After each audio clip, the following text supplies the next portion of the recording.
Blog Talk Radio.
Hello and welcome back to A Better World. This is your host, Mitchell J. Rabin, and I'm very glad that you're joining us again today.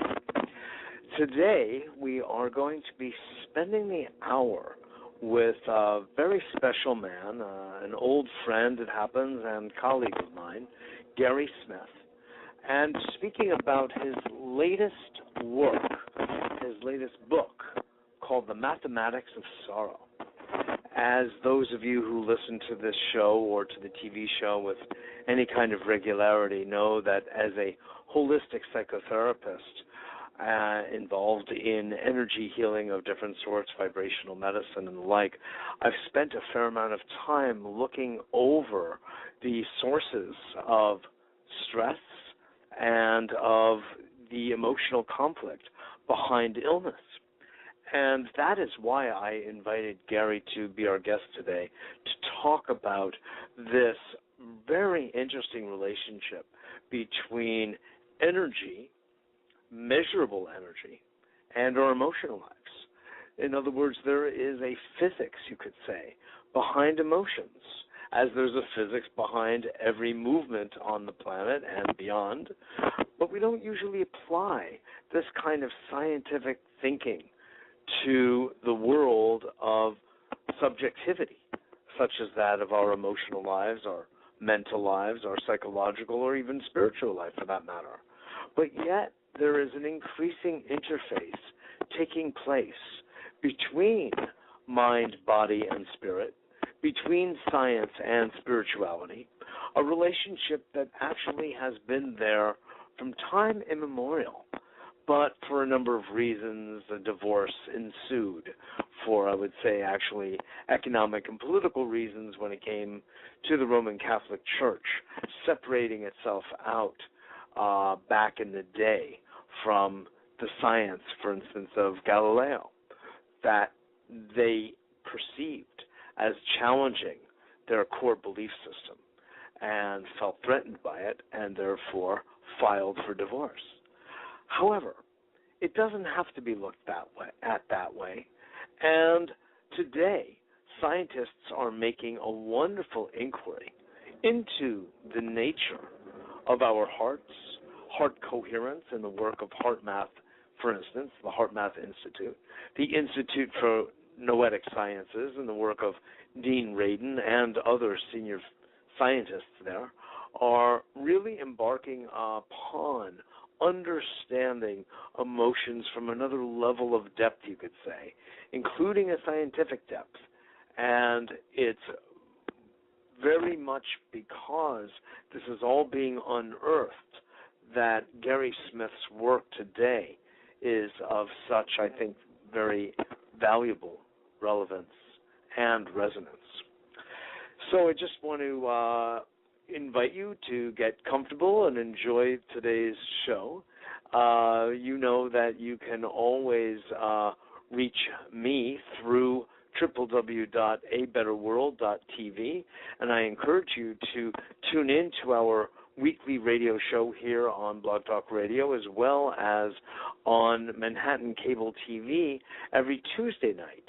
And all that information is available on the website and the TV show can also be viewed online at that very site for those of you outside of Manhattan. So, word about Gary and his background. He is from Westport, Connecticut, where he grew up, and that's where we met, actually, many, many moons ago. And he graduated from Tufts University, then moved out to the West Coast to become a student of Adida Samraj, an American spiritual teacher originally from Long Island, as it happens. In the 1980s, Gary began studying energy healing and met with a number of different shamans and healers. Over time, he began to integrate these various healing systems into his own unique perspective. He's worked with hundreds of people over the course of years, testing and improving both his diagnostic methods and his healing skills. Interestingly, this has led then to Gary moving out into another realm of doing collective healing work while going to different specific geographical locations on the planet, in which it happens that there have been wars, massive bloodshed, and other different kinds of trauma on particular pieces of land. And Gary has worked in very interesting ways, rather esoterically you could say, in Estonia, Lithuania, Italy, Germany, Hungary, Belarus, Russia, Romania, in the United States, Lebanon, Poland, the Slovak Republic, and Rwanda. So he has been around doing this very deep inner healing work and helping to clean up the grids on the planet by his doing. So it's really a fascinating subject, and one which we can all benefit from knowing more about. So, Gary, are you on the line? Yes, I am. Welcome to A Better World, my dear friend. Thank you. Absolutely. Absolutely. Now, we did a TV show when you were in New York relatively recently, and now we're moving right on into this other realm of radio. So it's really a pleasure to have you on.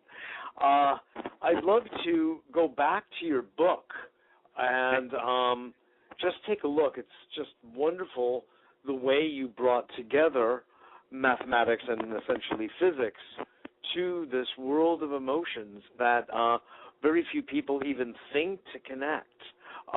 Could you just begin speaking, if you would, a little bit about the logic behind this and the value as well? Great, Mitchell. You know, I had a wonderful time in New York, and I loved being on the TV show, and I felt like we really needed more time to discuss Yes, this. we really did. Yeah. Which is why I really wanted to set aside the time for you here. Yeah.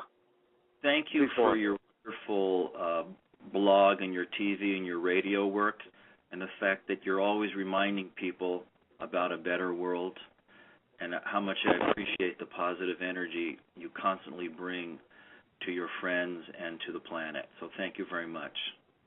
Oh, you're so welcome, Gary. Thank you for your kind words. All too often it goes unrecognized, so it's good, especially from an old and dear friend as yourself, to many, many decades later recognize, as I do with you, the value that we're bringing with our lives and our life energy to the table at this point in time for creating a better world in our own respective ways. So thank you. Well, you know, Mitchell, when I was in Westport a week or so ago, I felt very grateful for the privileged childhood I had, and it reminded me how much I wanted to give back to people, because I was especially as a child and a teenager. Yes. And so I focused on this issue of mathematics of sorrow for a number of reasons. Partially, it's to help individuals who are struggling with the, dare I say it, crude and simplistic diagnoses and treatments that are offered today in our society, Yes. there's also a kind of a greater healing that's needed, which is to work on the paradigm itself. And sometimes something is just not working. You actually have to go back and retool the paradigm. Maybe the failure of something doesn't mean we need to research more, but we need to chuck out the paradigm. Yes. Sort of, if you take a left turn off a highway and you can't find the McDonald's, maybe you got to get back on the highway again to see if you got off on the right exit. Yes. So, bottom line is that the paradigm that we're existing under now is kind of crude. And it's interesting because in the Middle Ages, we had a certain superstitious religious paradigm. The priesthood in Western Europe, they had their own arcane language. They were literate. The peasants were not. They sort of held the knowledge. And science slowly came in and uprooted it. Well, now, several centuries later, scientists themselves are the priesthood. Yes. Scientists themselves have their own weird language nobody understands, and when you challenge them, they say, well, you don't get it. We have our own language, and until you're one of us, you'll never understand. So it's just interesting to see how science and scientists is becoming medieval. And Yes. it needs to be shifted. And part of It's a very good point. And part of how it needs... In fact... Yep, go ahead.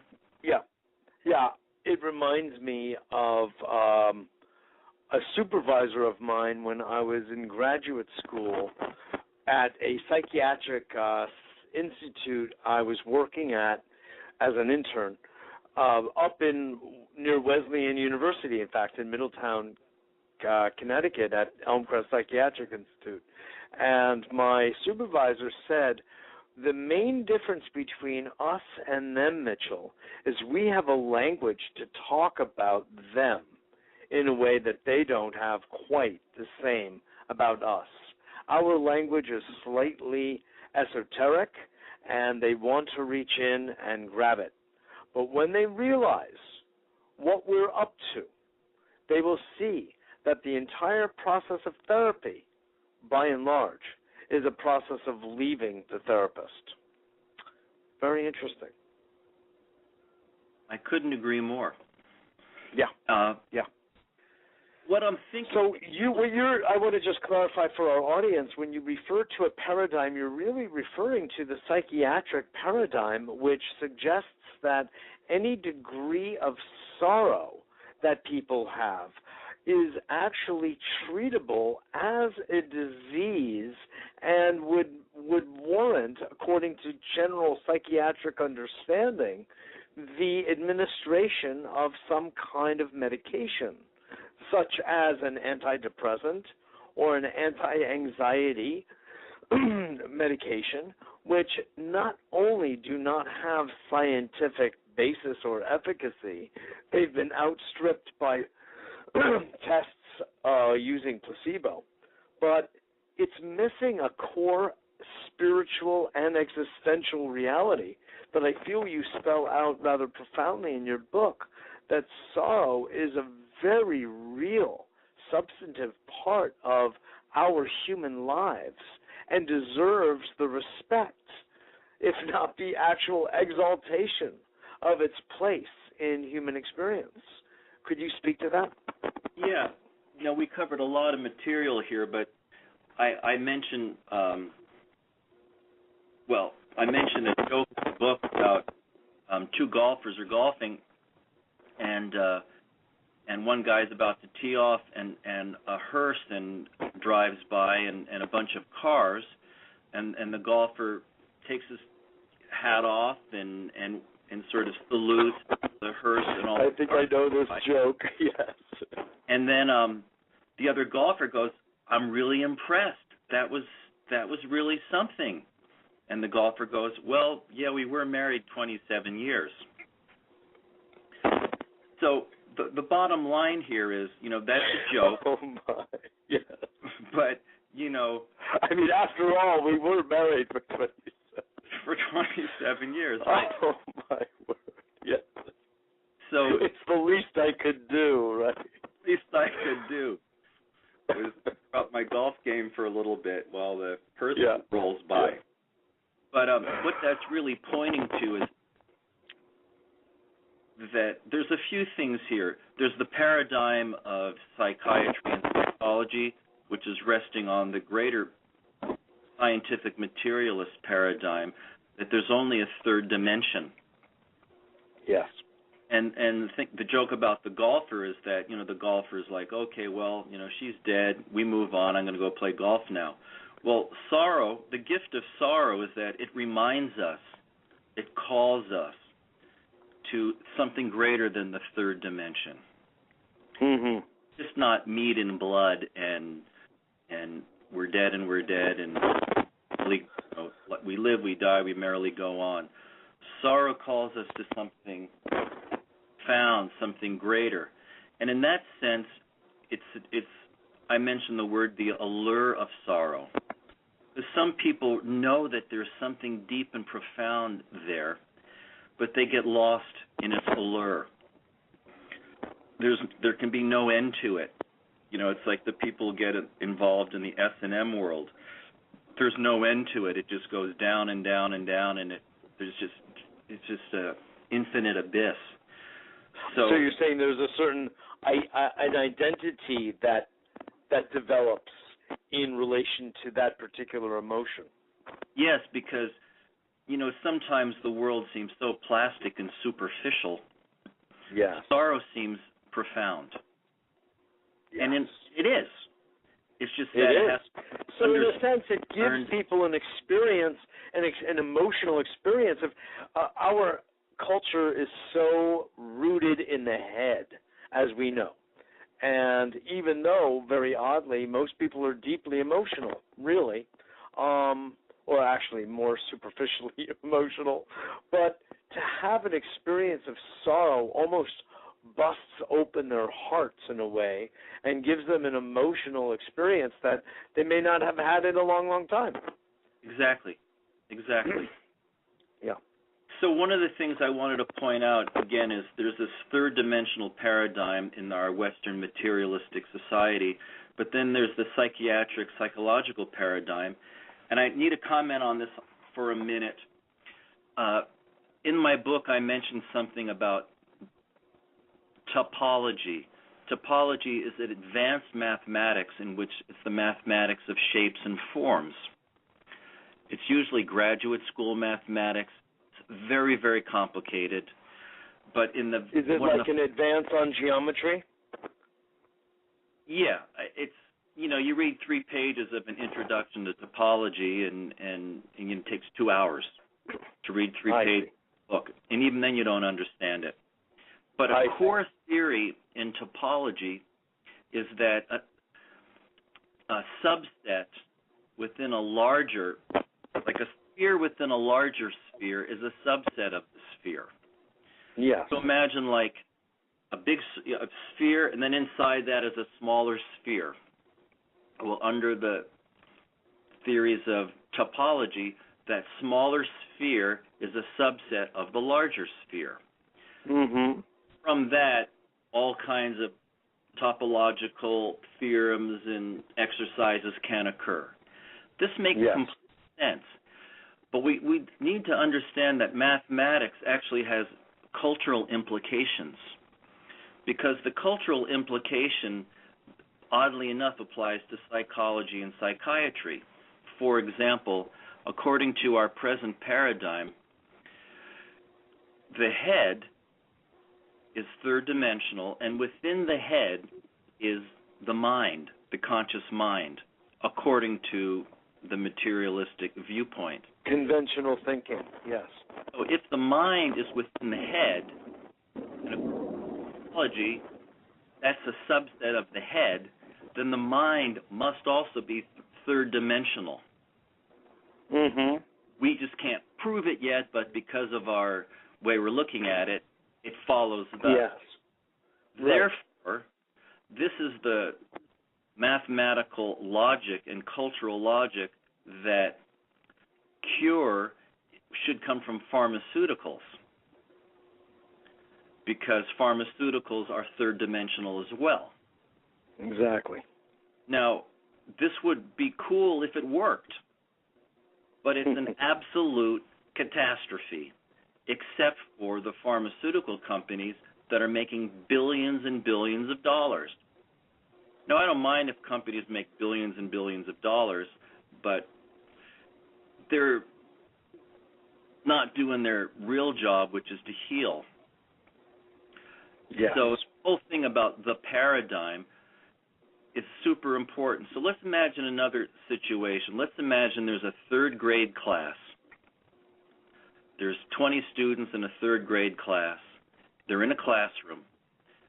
Now there's a ninth grader sitting in the class with all the third graders. Now from a third dimensional point of view, all the students are a subset of the larger space. They're within the class. But the real question is the ninth grader a subset of the third graders? It's sitting with them. Clearly not. The ninth grader has a consciousness, understanding, and maturity that the third graders do not have. Mm-hmm. So I'm kind of pointing to this, that something can be within something but not be a subset of it. Now, of course, anybody who's done psychedelics or shamanic drugs or peyote, ayahuasca, LSD clearly knows the mind is not contained within the head. Mm-hmm. Also have 1,000 reminders when you think of somebody you love and they call you suddenly from 2,000 miles away. Yes. It just happened a few days ago. I was thinking about a close friend of mine who's up in Idaho. How's this guy doing? I wonder what's happening with him. He called me in 10 seconds. Yes. But it happens all the time. And people can even do different forms of body work and get in touch with a body consciousness, and they know that their mind is not somehow just geographically located in their skull, but is distributed throughout their body. And we also know that we have neuroreceptors in our heart and literally in our colon, in our gut. And that's, of course, what leads to our being right when we say, I have a gut feeling. I have a gut take on this, But see, like even now, I believe with the American Psychiatric Association, they're trying to classify every type of depression as a mental illness. Yes. Which is just an insult. You have somebody who has suffered a great deal, you tell them, you're mentally ill. We're going to give you pharmaceuticals. I mean, the DSM-4 and 5 is its own show, and the inherent illness, if you will, in its formulation and paradigm is itself truly controversial and should be seriously overturned. That's a whole other conversation. What I would really like to focus our attention on, Gary, here is some beautiful work that you do in this book, which is the interface of mathematics and physics with the emotions, and you have come up with an entire way of mapping out our emotions according to a number, according to intensity, and according to amplitude. Can you speak a little bit about that and its usefulness? Sure. In this book, I talk about what I call the 4th, 5th, 6th, and 7th dimensions or dimensional spectrums.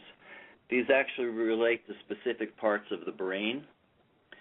And I give a number system relating to 4, 5, 6, and 7, where the first number has to do with the spectrum or dimension itself. The second number has to do with the amplitude or how loud it is.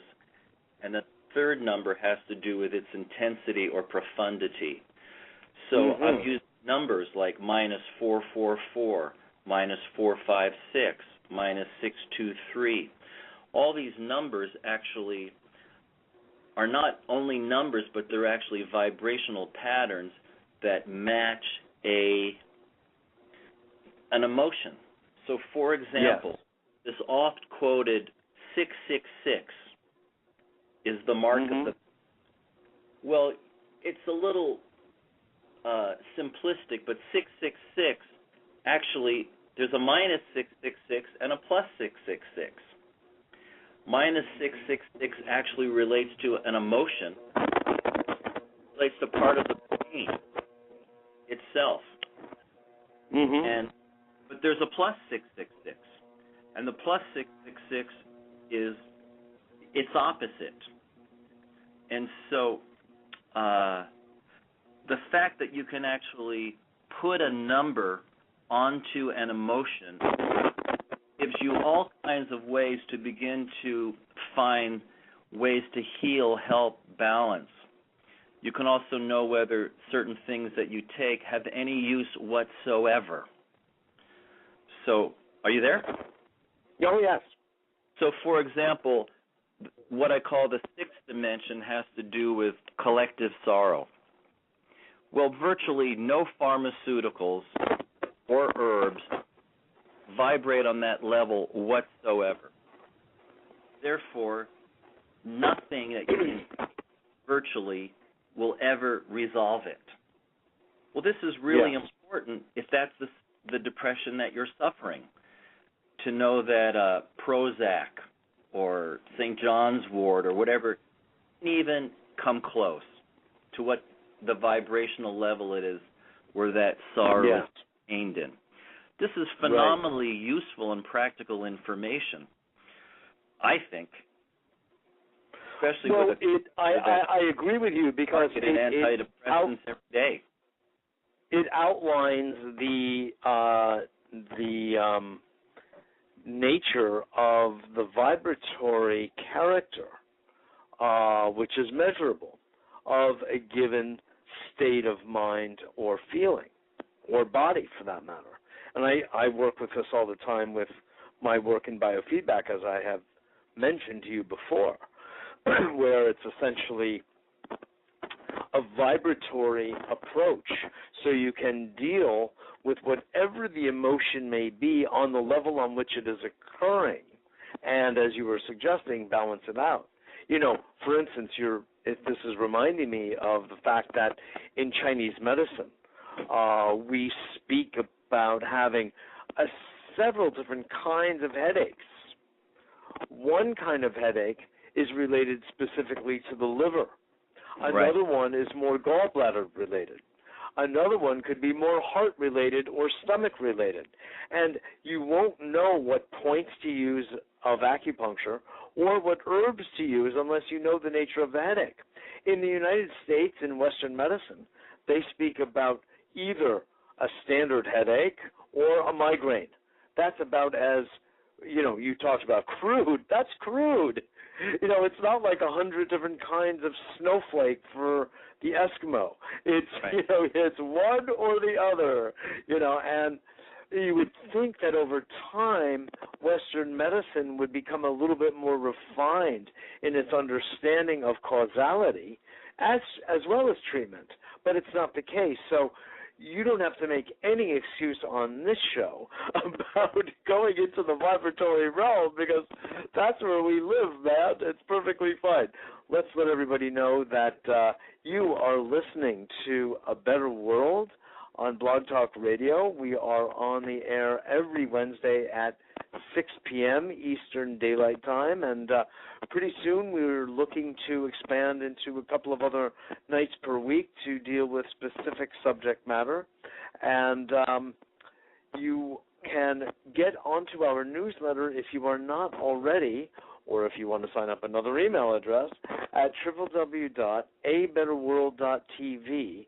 We are spending the hour speaking with Gary Smith, who is both the most interesting combination of energy healer, spiritual seeker, and financial consultant and MBA. So, Gary, you have combined the elements here in a most interesting, esoteric way, and I appreciate it. Thank you. Absolutely. So let's go back into the value of identifying a vibratory rate for a given degree, in this case, of sorrow. Of course, that applies to any emotion. And how you can work with it, identifying the dimension, you could say, its intensity and its amplitude. Let's get back to this example of what I call the -6 sadness, which is the collective sadness. Sure. Now, in my book I describe the difference between these. And I want people to know that it's not just sort of theoretical, but it actually specifically relates to part of the brain. Yes. And there are actually meditations and things you can do to actually access these particular parts of the brain to work with. And also, there's meditation techniques and shamanic and religious and spiritual techniques that actually vibrate these specific parts of the brain. So, for example, with the -6 sorrow, it's a sorrow about the collective. You're not sad about yourself. You're not sad about mom or dad. You're sad that you're alienated from the world. Or there's an event in the world that struck sorrow in your heart, such as something like the Holocaust, or Rwanda, or what happened in Yugoslavia, or what happened to the Armenians, or so many examples of collective sorrow. Would that fit the bill? Right. Now, that's handled differently than being a neurotic, which is so, famously parodied by Woody Allen. Woody Allen plays, I'm a neurotic. Well, that's a different type of vibrational frequency and need than dealing with collective sorrow, and there's a different mathematics to it. Understood. This is what's important for people to understand. That's a very interesting distinction. Yeah. Because society thinks, well, you're depressed. But people don't say, depressed about what? What exactly are you depressed about? Yes, take a look. I'm depressed that, there's the fifth extinction going on right now. Well, that's different than I'm depressed because I'm a loser or I can't get a date. Sure. Different number, there's a different vibration, there's a different way to balance it out. Or I just lost $1,000 in a Las Vegas casino. Right. Those are very self-oriented. Almost, you could say, a narcissistic, certainly egoic sorrow. Exactly. And then it expands outward very clearly. So I often have a heavy heart when I contemplate what we have done to our precious Mother Earth, for instance. I don't think a day goes by where I do not have that feeling. And then I also offer myself and the planet a remedy for it by sending energy to the planet directly, as well as to human beings who are making decisions that continue to jeopardize her. Is that an example? No, it's absolutely correct. What's good for Woody Allen, which might be going to the gym, not drinking 5 cups of coffee a day, eating better, which might help his personal neurosis, doing those things isn't going to dent the feeling of collective sorrow you may have about, a large tragedy. They're two different things. And it's very important, species, if you will, for people who are dealing with depression this is why I'm trying to give some more clarity here, that they understand there is a difference. There's a very specific difference. The traditional treatment doesn't acknowledge it. They need to be handled differently. And this is when we get into the exciting world of how does shamanic, religious, or spiritual healing occur? Yes. And what I'm proposing in my book is that there are certain types of depression that are so weighty it's impossible for an individual to heal them themselves. Mm-hmm. This really goes against our kind of John Wayne heroic, I can do it myself culture. Yes. You know, when you go to Auschwitz concentration camp, which I recommend everybody go to a concentration camp and feel it, you're dealing with the tragedy of tens of thousands, hundreds of thousands, or a million. Yes. You actually felt it. You can't, no ego can stand there and go, oh, I can handle the suffering of a million people. Sure. You can't do that. You describe very poignantly in your book, Gary, the sounds, the screams that you heard emanating from the walls of Auschwitz. I too know people who have gone there for journeys themselves, and I've heard similar kinds of, reports. It's harrowing, and you contrast it with a family who were just trivially chatting about one thing or another nearby, and you were, close to outrage that they could not hear and be sensitive enough to tune in to what was really going on vibrationally in this place. It was very touching, by the way. Yeah. Gary? Hello? Did we lose you, Gary? I hope not. Oh my. It looks like we did. Okay, he didn't hear those last words of mine. So I will hope that he calls us back so we can carry on this dialogue. And as you know, you are listening to Gary Smith, the author of The Mathematics of Sorrow, and we're going into some depth about the nature, the vibratory rate of emotions, of sorrow in particular. Gary, you're back. I'm back. We had a little technical problem here, but I'm back. Okay, excellent. So what I would like, you did reference this, and I would like to get more clarity about this. You mentioned that each dimension corresponds to a different part of the brain. Could you say more about that and give us a few examples? Sure. So, if you take the upper rear part of the head, yep, that inch or two of space, around the visual cortex. Well, I'm looking at the back of the head. You can put if you put your hand on the back of the head, okay, below the posterior fontanelle. The fontanelle is the soft part of the baby's head. Yes. If you put your two fingers below that, that's what I'm calling the fourth dimension, the fourth dimensional spectrum. Mm-hmm. And on the left side, it's yin or feminine, and the right side, it's masculine. Yes. If you put your two fingers where the fontanelle is, that's the fifth dimensional space. Except here the polarity's reverse. The feminine's on the right side, and the masculine's on the left. So the fontanelle has like two soft places you can put two fingers in. You feel that. Well, the one on the right triggers, it's a feminine, and the one on the left is masculine. Mm-hmm. Two fingers up beyond that is the sixth. A finger beyond that's the seventh.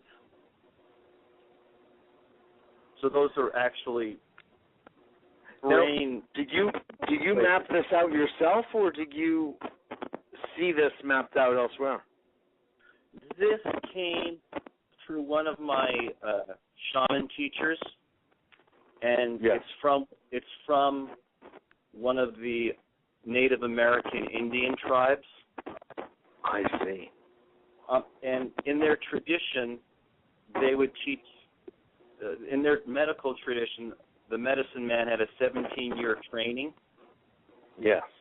And some of these secrets would be taught to one person on the medicine man's deathbed. This knowledge. Yes. I'm not at liberty at this point to say which tribe it is. Sure. But this comes from the American Indian esoteric tradition. Yes. Now, I began to integrate that with what I understood about esoteric Hindu anatomy and also Western psychology.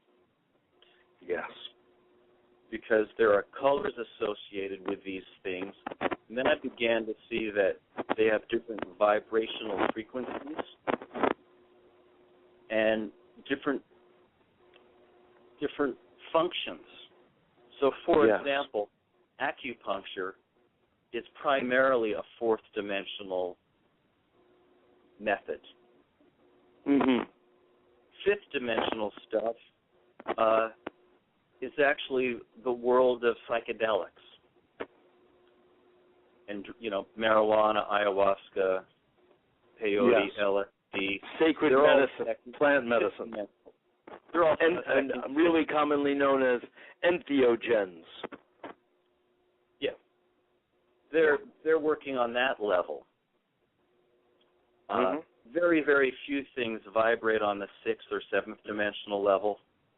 I've worked with hundreds and hundreds of things. Hardly anything does, but a few do. So there are frequencies that can be measured, and this is work that will probably be developed in the next, decades to come. There may be some crystal technology involved in this. Yes. But one thing I wanted to point out is there's this common understanding that the feminine brain is on the right side. Right? Well, yes. I make a distinction that that's not completely true. That's only true on the higher brain, on the top of the head. On the right side of the top of the head, that's feminine. But the right side of the back of the head, that's masculine. I see. And if you begin to work with those through meditation and practice, you'll see that's absolutely true. So what I'd like to actually get from you here is the part of the new paradigm is not simply how do we treat, let's call it a disturbing emotion that if it's ongoing like sorrow would be, but rather how to relate to emotions, especially what we refer to as negative emotions, in a way that's most holistic, that's most real, and most, let's say, spiritually advancing. One of the things I noted in the subheading of your book is a heart-based model that turns sorrow into a gift. Could you speak about the questions I just asked and this last Mitchell, piece? Thank you for nailing the hammer on the head. That's the best question of all. I met a scientist about a month ago, and he was arguing to me that his heart is a pump, nothing more. It's actually very sad talking to this gentleman. My heart is a pump. That's it. And that sense itself is very sad. You see, one of the things I point out in our paradigm here is that in the West, we consider sanity having to do with the conscious mind. And I point out that the new paradigm has to do with the heart. The new paradigm is based on the heart. How many murderers and mass murderers seem to be very clear thinkers, very clear and rational thinkers? Are those people sane just because they seem to be clear and talking and rational? Clearly not. Mentally coherent, yeah. And, what is a psychopath? You can have a psychopath who's brilliant and clear, but on a heart level, it's a disaster. That's right. The real shift, might take hundreds of years. The real shift is that sanity is not really based on the clear, conscious, rational mind, but right. it's based on love.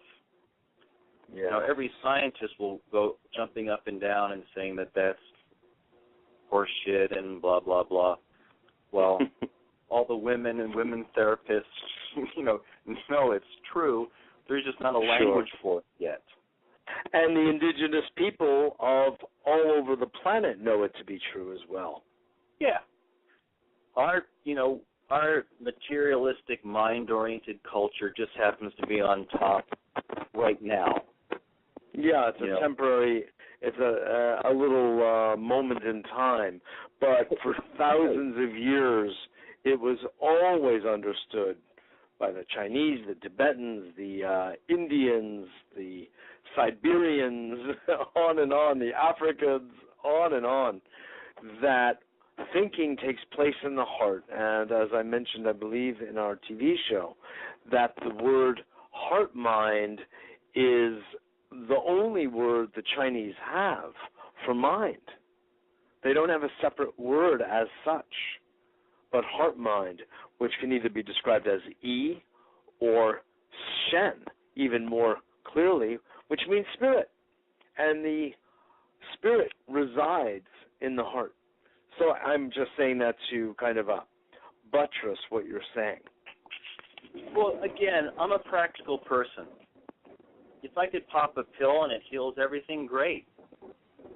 It doesn't. Yeah.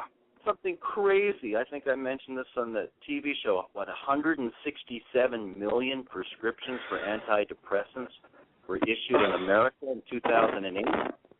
Oh, my. That's just so shocking. I can barely contain myself. It's scary. Yeah. It's all propaganda, programming, advertising, and different levels of coercion.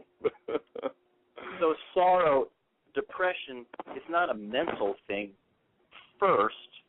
It's a heart thing first. Right. It's mental later. Depression is actually a depression in the field around the heart chakra. That's why they call it depression. Yeah. You could actually draw it out and see it if you were clairvoyant, which a lot of people are. But actually, a really depressed person, their chest looks concave sometimes, right? Yeah. The Yiddish word is a schlump. He's a schlump. They're contracted. Yeah. So what's the real healing is heart energy, is love, right?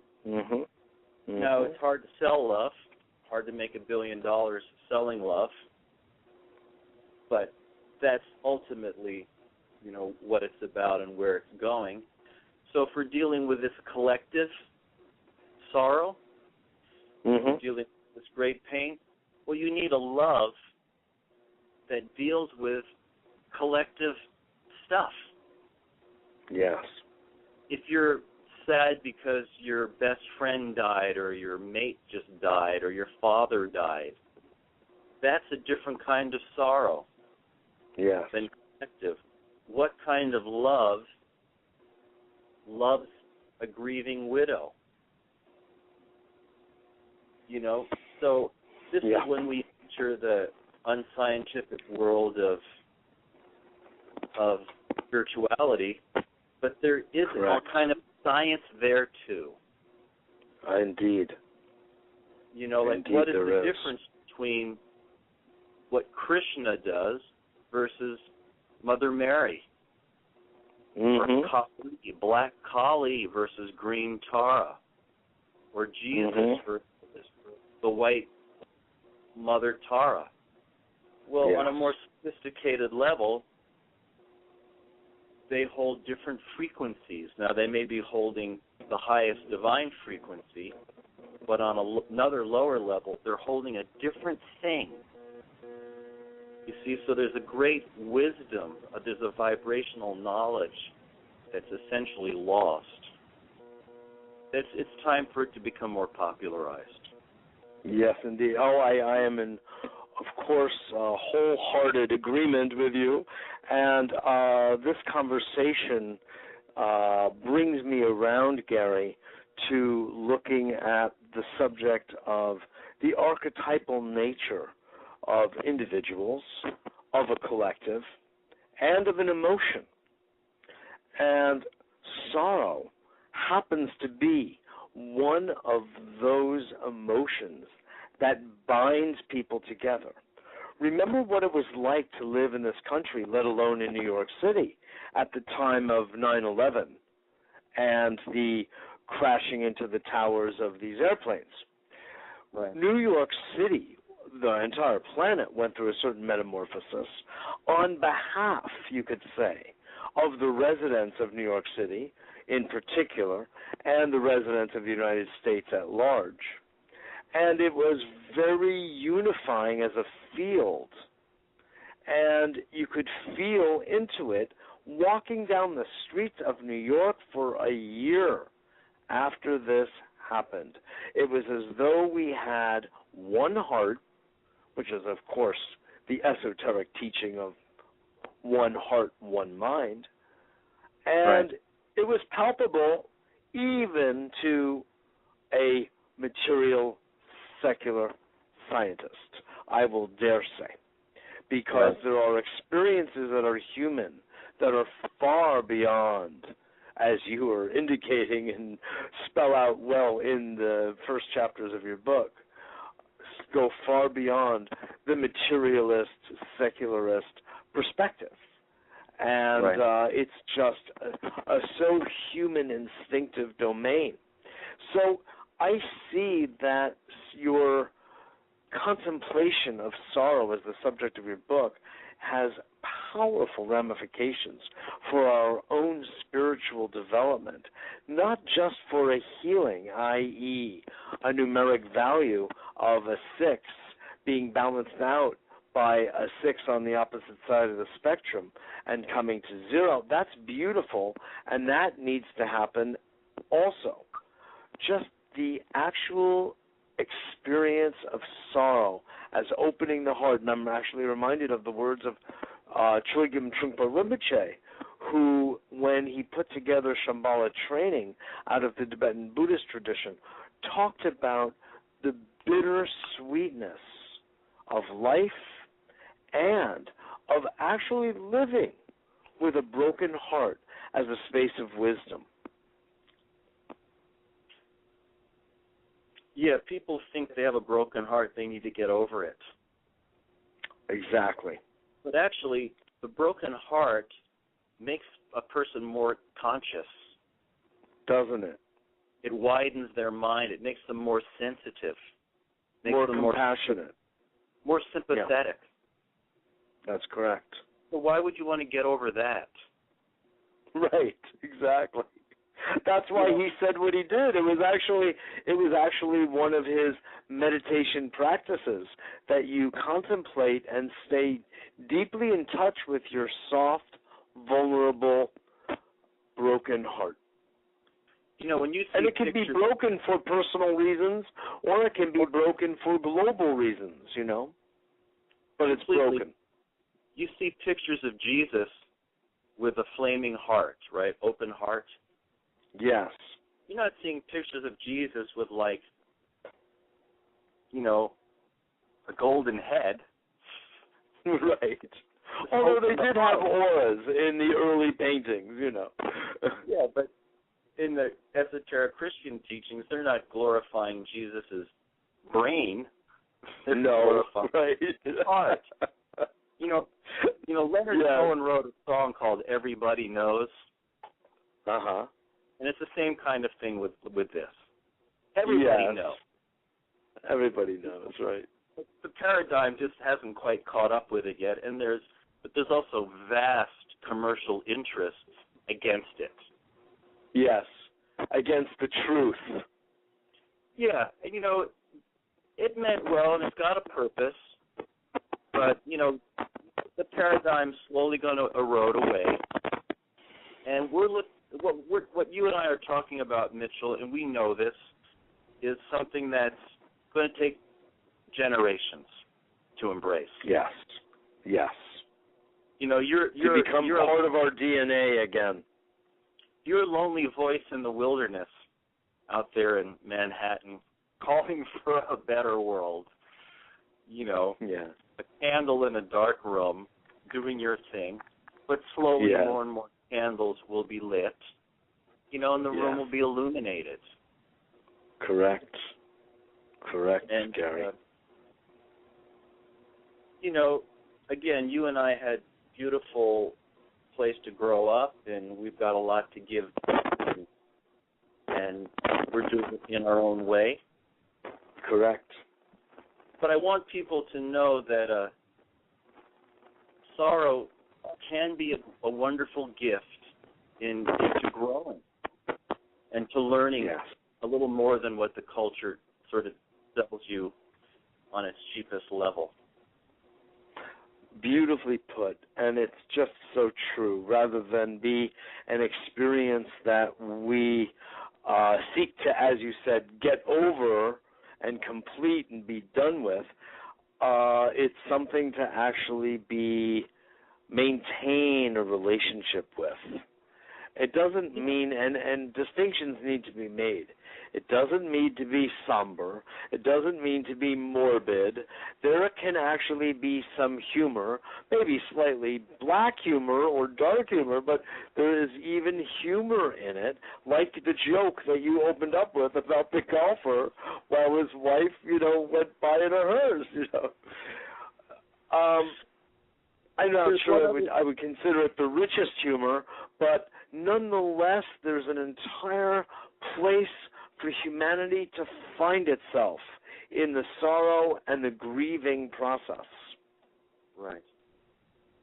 It's very humanizing, is what I hear you saying, and I agree with you completely. It is. Yeah. Share with us, we only have another moment or two.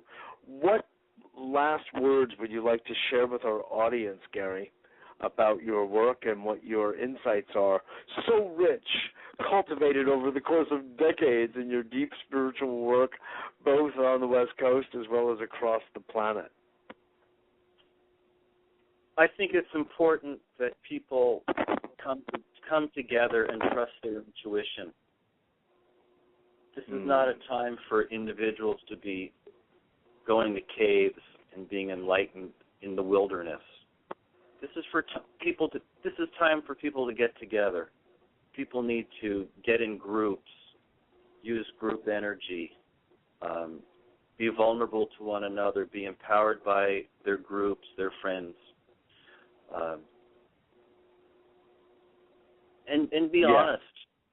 This is. I think be honest, be authentic. Yeah. Be authentic within groups. Whether it's smaller circles or larger circles. Yes. The old and groups that are mixed groups, men and women. Yes. It's not a matter of some ornery old guy lecturing exactly how we're supposed to do. We are moving into some kind of didactic methodology. Right, exactly. And it happens, your words are prescient because we're heading into the age of Aquarius, which is group consciousness. It's about the collective, not so much emphasis on the individual. Well, Gary, I so appreciate all of your good work, both from your mind and especially your heart, and the way you've penned it in this book, The Mathematics of Sorrow. And when will it be available? Well, we're hoping that parts of the book will be available later this year. We have a massivesorrow.net website in construction. There'll be links to your wonderful betterworld.net at some point. Sure. It'll be coming out, and I hope it makes a big impact and also helps many, many people. Very good. I think it will. It's well written. And I want to just thank you again. We're out of time now. I want to just thank you for your wonderful contribution, and I'll speak with you soon. Okay, you're so welcome. Thanks, Mitchell. Absolutely. Thank you all for joining us. I hope you enjoyed that as I did. My name is Mitchell J. Rabin. I'm so glad you joined us. And please visit us on our website, www.abetterworld.tv, for some more interesting, exciting shows to come in future. So thanks again, and out we go with a touch of Mozart.